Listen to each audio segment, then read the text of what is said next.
Gemini, hi, welcome to Mr. Queen PH at ito ang inyong weekly reading for September 9 to 15, 2024. If you are interested in private readings, meron tayong link sa description at sa pinned comment. Paka-check na lang information kung paano mag-book for a private reading. Ayan. So, let's see, Gemini, what's coming to you this week? September 9 to 15, your overall energy is the Queen of Cups. So, maaring this week, medyo maging sensitive kayo. Yung tipong mabilis kayong maging emotional, or maaring you will also focus on managing your emotions. Maaring may mga pagkakataon na mabilis kayong mairita or mabilis kayong magbago yung isip ninyo, very moody for some of you. So you are going to deal with your emotions. Maaring mas iintindihin mo yung sarili mo. You may be also doing some shadow work. Oo, yung tipong reassessing your situation. Bakit mo nararamdaman to? Bakit sensitive ka? Bakit irritable ka? Or bakit ka masaya? No? Sa maraming emosyon kasi, ang importante is we know, alam natin yung dahilan bakit nararamdaman natin yung emosyon na yan. For some of you, you will also practice self-love, self-care, taking care of yourself. Lalo na kung medyo naging stressful yung nakaraang linggo or mga buwan para sa inyo. What is your possible challenge? You have the Hangman. So as a challenge, maaring isa sa frustration ninyo yung mga bagay na hindi natutuloy or hindi nangyayari, or yung mga hinihintay ninyo na hindi pa dumarating. Oo. So, patience is a virtue, sabi nga, 'di ba? And lagi niyo isipin, yung mga delays, these are protection. Okay? Kaya hindi mo pa natatanggap, hindi mo pa nakukuha, is because you are being protected. Oo, from anything na hindi makakabuti sa'yo. So, be more patient and focus on learning kung ano yung matututunan mo dun sa experience na yon. Maaring the universe is testing your patience. Oo. Maari din yung iba sa inyo when it comes to decision making, nahihirapan kayong mag-decide ano yung pipiliin nyo. Oo. So, ngayon, yan yung challenge sa inyo kung paano nyo mas kikilalanin yung sarili nyo on a deeper level para maintindihan nyo bakit ganon. Ba't minsan nagbabago yung isip mo, hindi ka sigurado, or you feel like meron kang gustong gawin pero hindi mo nagagawa dahil minsan ikaw mismo yung pumipigil sa sarili mo. Okay, your opportunity is the Seven of Pentacles. Ayan. So, kung speaking of paghihintay, no, oo, be more patient. Kasi, darating na rin yung hinihintay ninyo. Kailangan lang talaga na, uh, yung, hindi mo mamadaliin. Kasi Seven of Pentacles is an energy of someone na nagtanim siya, tapos nakikita niya, nag-grow na yung tinanim niya. Ngayon, ang hinihintay na niya, yung harvest. Pero, hindi pa siya sa tamang panahon na i-harvest.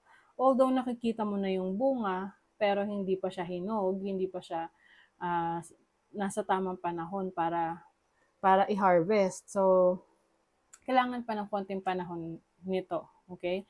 So, yung iba sa inyo, may opportunity rin kayo na makapag-invest, mag-focus sa inyong future, no? Pag-iipon, how to grow your finances, your money. And then your blessing is the Six of Swords. So some of you are moving on, moving forward. Maaring may naging stressful situation ka, can be sa career, sa business, sa relationship mo with someone, romantic man yan or family. Parang gusto mo na matahimik na buhay, and you want na umalis sa isang sitwasyon na nagbibigay lang sa'yo ng toxic na energy. And now, mas kalmado, mas tahimik yung may experience mo. Okay, so sa money, career, finances, we have the Ace of Wands. So this is a new inspired action. So maaring merong new beginnings for you, bagong trabaho, bagong career, bagong business opportunity. And you're very excited to explore this. Ang importante lang kasi dyan is willing ka na gawin. Kasi yung iba, alam naman kung ano yung steps. Hindi lang nila ginagawa. Okay? And then you also have the Nine of Pentacles, which is stability in your finances. This is also being independent. So, kayang-kaya mo on your own to generate more income, to provide for yourself, for your family. You have the Five of Cups. Okay, so maaring ito yung isa sa iniiwanan ninyong situation na maaring may disappointment sa naging trabaho ninyo or career path ninyo or sa business ninyo, sa finances nyo na parang hindi ka pa makamove on. Pwedeng iba nawala ng trabaho or nalugi yung negosyo or nagka-problema sa when it comes to betrayal or trust issues with someone pagdating sa pera na parang hindi ka makatingin na doon sa harapan mo kasi lagi kang nakatingin sa likod. So, paano ka makaka-move forward kung ang tinitingnan mo is yung sa past na, yung nasa likod mo, yung nangyari na. Wala naman na tayong magagawa dun, tapos na yun. So, much better to move forward. And the moment na mag-focus ka sa future mo, yung goals mo, eventually, this will bring you more blessings, okay? In your career, in your business, or your finances. Sa love life naman, they have the Three of Swords. Nako, Gemini. What is going on? Meron ditong pinapaasa. Nako-confuse. Oo.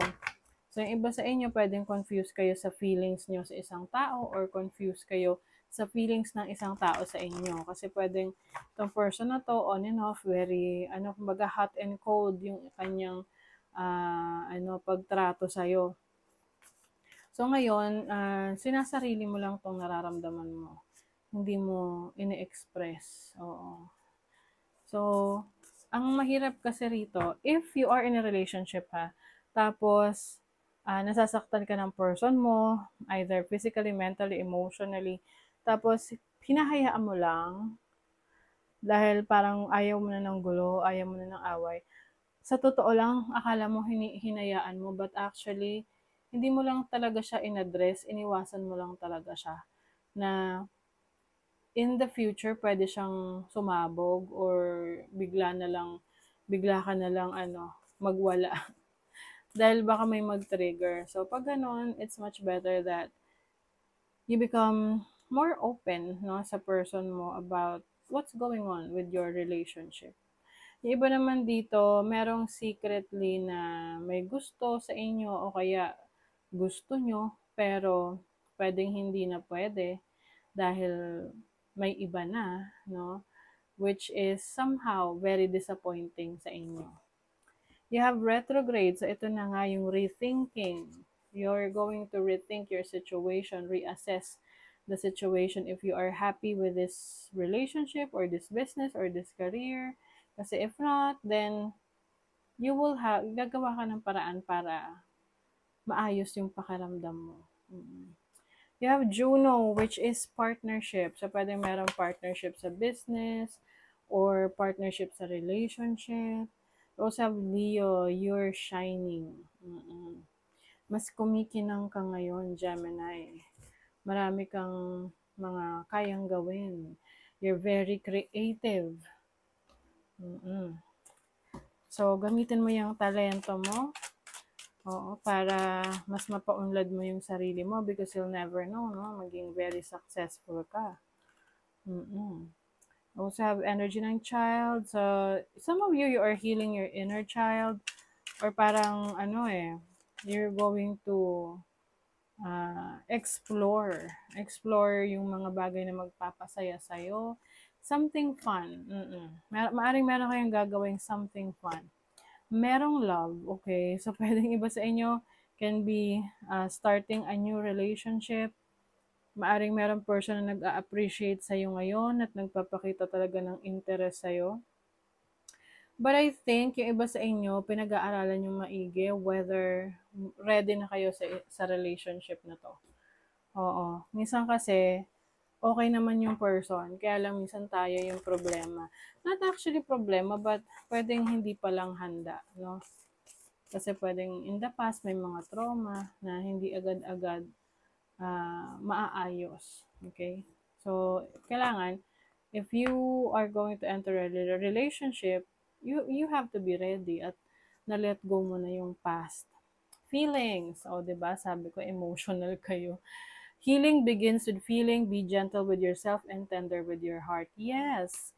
So you are healing, Gemini. Whatever you are going through right now, importante ina-acknowledge mo yung feelings mo at alam mo kung ano pa yung pwede mong gawin para mas gumaan yung pakiramdam mo. So that is your reading, Gemini. Thank you so much. Bye.